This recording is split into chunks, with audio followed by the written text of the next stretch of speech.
peribadatan orang sekarang itu sama sekali tidak diterima. Atau setidaknya 99% di muka bumi ini peribadatannya tidak sampai kepada Tuhan Yang Maha Esa.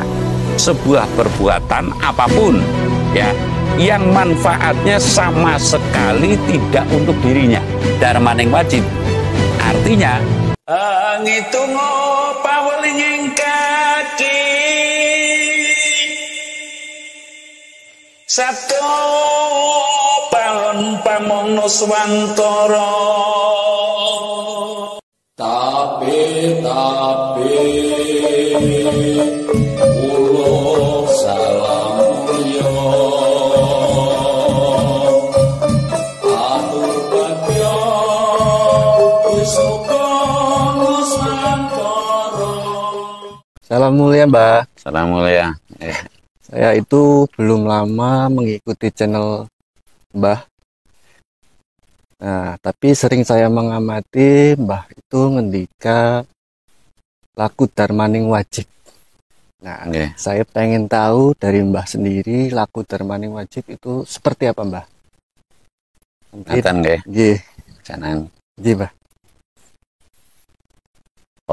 Wilayah jati nukuni acat-acate luluku Nusantara tabe uluk salam mulia. Salam mulia, Mbah. Ini Mas Anang nih. Orang turunan Adipati Sokaraja. Sing ganteng yang punya usaha kuliner. Apa? Catering ya? Catering, Mbah. Catering apa namanya? Wendri Catering. Wendri Catering di Purwokerto. Kalau ada acara di Purwokerto bisa menghubungi Mas Anang mungkin ya. Mas Anang, saya memang orang yang nyeleneh ya. Artinya menurut kacamata umum orang sekarang, karena orang sekarang itu kan kecenderungannya sudah termakan ya, atau terbuai dengan kata-kata tidak aku ciptakan jin dan manusia kecuali untuk beribadah. Ada pula yang mengatakan tidak aku ciptakan jin dan manusia kecuali untuk menyembah. Lah, padahal orientasinya kira-kira kalau beribadah tok capek nggak? Capek, Mbah. Menyembah tok mungkin nggak? Nggak mungkin, Mbah. Bersujud tok nggak mungkin kan? Nah, ini kan sebenarnya kita sudah punya bahasa keluhuran ya, yang lebih universal, yang lebih fantastik, yang lebih cantik lah, yang lebih dialektik, yang lebih enak diterima, lebih romantik kalau istilah orang berkencan gitu. Romantik antar sesama yang saya maksud itu, ayo podo makaryo, ya kan dulu. Lalu ayo podo nyambut karyo, ya kan. Kalau dulu zaman Pak Harto, ingat nggak ada istilah padat karya? Oh, iya kan. Ketika dulu masyarakat itu nganggur, caranya tidak langsung pengangguran untuk digerakkan, enggak. Saya kasih pekerjaan enggak, tapi dipadat karyakan. Nah, ini kata karya sudah pada era Orde Baru itu sudah mengalami perubahan. Tapi yang seasli-aslinya dulu itu adalah darmaning wajib. Artinya darmane wajib itu adalah niat makaryo tumandang karyo, cara Pak Kiai itu ya hidupku, ya matiku, ya tenagaku, ya pikiraku untuk berdharma. Nah, padahal ini adalah merupakan inti ibadah. Yang ingin saya sampaikan, bahasa ini perlu santun, apalagi kepada Tuhan Yang Maha Esa. Ini perlu dipahami nih. Nah, ketika tidak aku ciptakan jin dan manusia untuk menyembahmu, double tidak mungkin kamu akan kuat ibadah terus. Tidak mungkin, itu loh. Ketika tidak aku ciptakan jin dan manusia kecuali untuk menyembahku, Tuhan tidak perlu disembah. Ini keyakinan seorang kan boleh membantah seperti itu. Namun setiap orang diwajibkan dharma. Dharma itu ya dengan rela lahir batin lah, taruhlah. melakukan peribadatan ya dharma, ya ulah dharma ya berbakti, melakukan sesuatu baik untuk dirinya maupun orang lain begitu loh. Lah contoh peribadatan saya pernah mendapat petunjuk ya yang bahwasanya apa itu sesungguhnya amal. Amal itu adalah sebuah perbuatan apapun ya yang manfaatnya sama sekali tidak untuk dirinya. Nah ini kan sangat berat. Ya sekali lagi, amal menurut definisi saya atas hasil semedi saya adalah sebuah perbuatan yang nilai manfaatnya sama sekali tidak untuk dirinya. Umpamanya, saya memberi, saya tidak akan pernah merasa memberi, tapi saya menyalurkan. Nah, ini syarat sahnya. Jadi, setiap orang dari mulai ingat sampai dengan tidur, sampai dengan bangun lagi, itu ya hanya niat makarya. Bahkan niat tidur itu juga niat dharmaning wajib. Ya kan? Apabila tidak tidur, kamu berarti mengingkari kodrat. Ragamu pasti tidak kuat. Nah, di satu sisi saya akan menyampaikan bahwasanya saya meyakini manusia manakala tidak bisa menjabarkan, tidak bisa mengartikan, tidak bisa memaknai, tidak bisa memaksudkan atas dharmaning wajib. Dari kata, mohon maaf, saya tidak menganjurkan kata ibadah diganti dengan dharmaning wajib, enggak. Cuma saya akan lebih mengoptimalkan kadar ibadah kita bersama ya, secara umum, atau kadar kebersamaan. Saling bahu-membahu ini dengan kata dharmaning wajib, sehingga menolong tetangga itu adalah wajib. Lalu kita menyantuni orang yang kekurangan wajib, dan begitu pun yang disantuni dia merasa bukan hanya menerima saja tapi juga wajib demikian ya, sehingga selalu terjadi take and give, saling memberi dan saling menerima. Lah ketika sekarang itu sudah terlalaikan, makalah Indonesia itu, bangsa ini, ya bangsa bumi ini, manusia itu sudah bercerai-berai. Tidak cuma Indonesia, ini secara keseluruhan. Jadi perlu dikenalkan kembali yang namanya dharmaning wajib. Artinya kita obah lahir dan obah batin itu hanya semata-mata untuk melakoni kewajiban dari Tuhan.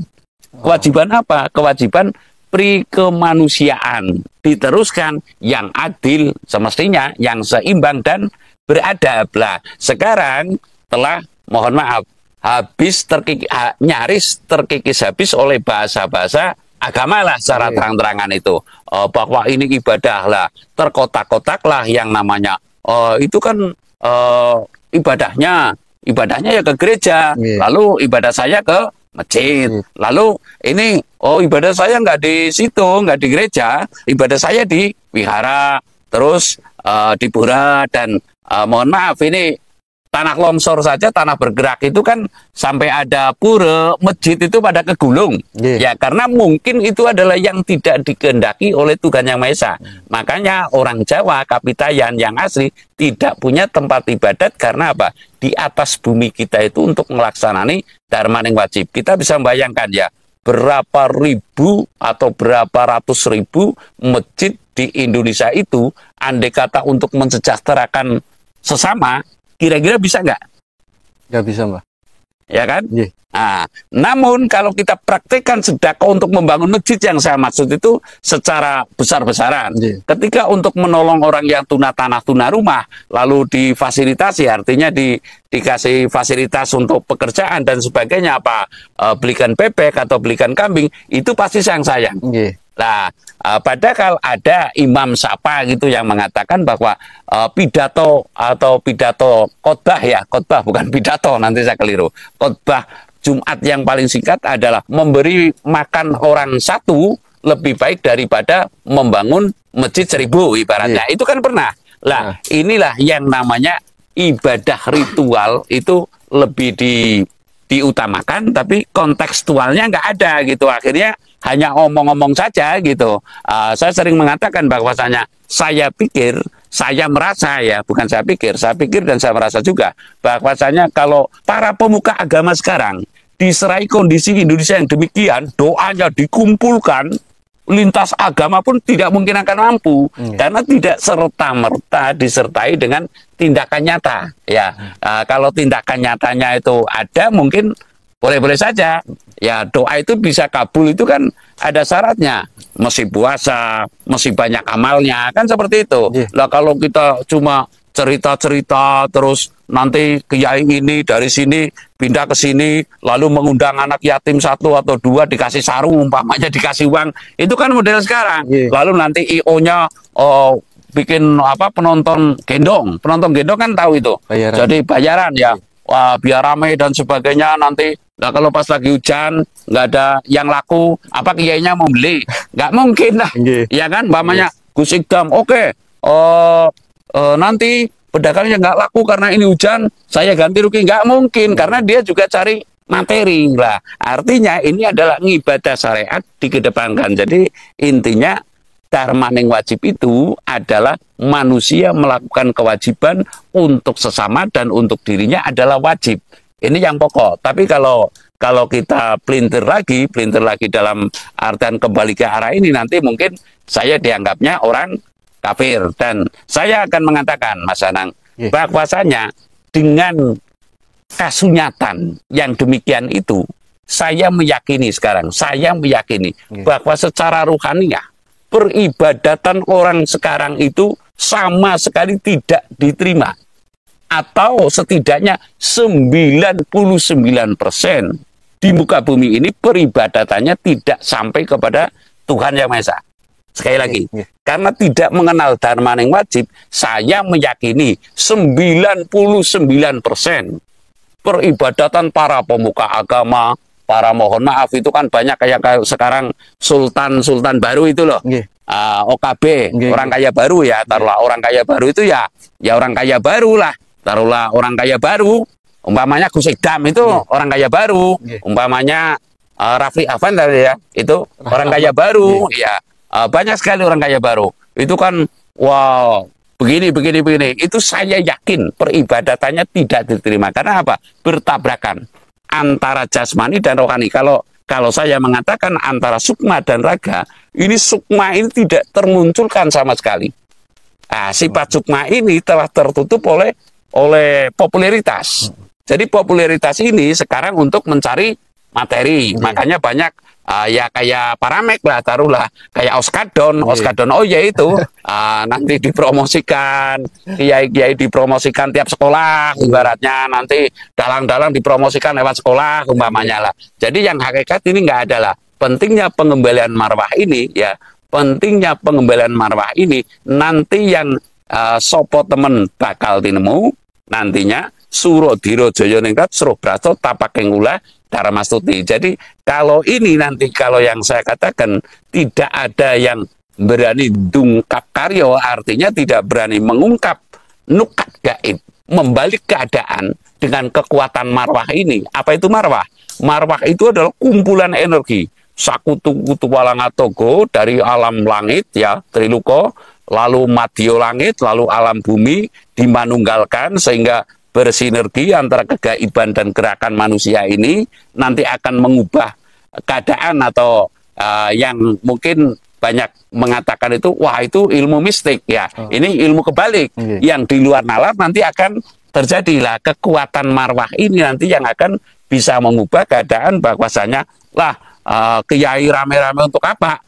Nanti kiai kayak gitu mungkin nggak laku mungkin gitu loh, akan nggak laku lagi. Karena apa? Walaupun rame tapi nggak ada hikmahnya lah. Sekarang rame-rame walaupun nggak ada hikmah, yang penting mohon maaf nonton kiai ya memang lucu loh kiainya. Oh itu Gus Ikdam bagus umpamanya, itu Gus Muafik bagus, itu siapa itu yang satu lagi Anwar Syahid apa siapa itu bagus.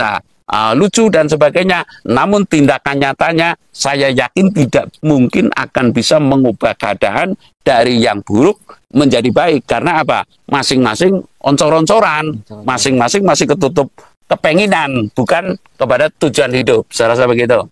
Iya, berarti kita sebagai manusia memang betul harus melakukan suatu dharmaning wajib, Mbah. Jadi tidak hanya untuk melakukan hanya kewajibannya saja, Nggih. Dharma yang wajib, dharma untuk umum, ya, wajib juga untuk umum. Adapun kita adalah tanggungan juga secara umum. Kan pada bukti kasus nyatanya setelah orang mati itu nggak bisa mengubur sendiri. Kita akan jadi beban orang lain dan kita juga memikul beban orang lain. Bahu-membahu sinergitas inilah yang dimaksud dengan darmaning wajib lah. Intinya saya meyakini, saya boleh yakin secara rohaniah peribadatan orang sekarang itu 99% tertampik dari langit. Tertampik doanya, tertampik permohonannya, karena apa? Taunya adalah minta. Tuhan kan benci dengan peminta.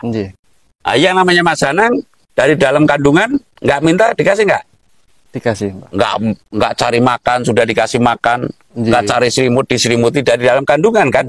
Lah sekarang kalau ngaji ke mungkin kiai lah, ke pantai mungkin atau ke siapa, ya mintalah kepada Allah, kan malu-maluin, ya nggak? Berbeda dengan orang kita Kapitayan, yang kita adalah namanya Maneges. Maneges. Nah, disinilah mungkin adalah kon Semar Maneges. Saya rasa demikian, Mas Anang. Matur nuwun Mbah sudah menyempatkan waktunya. Terima kasih atas udaranipun. Salam mulia Mbah. Salam mulia.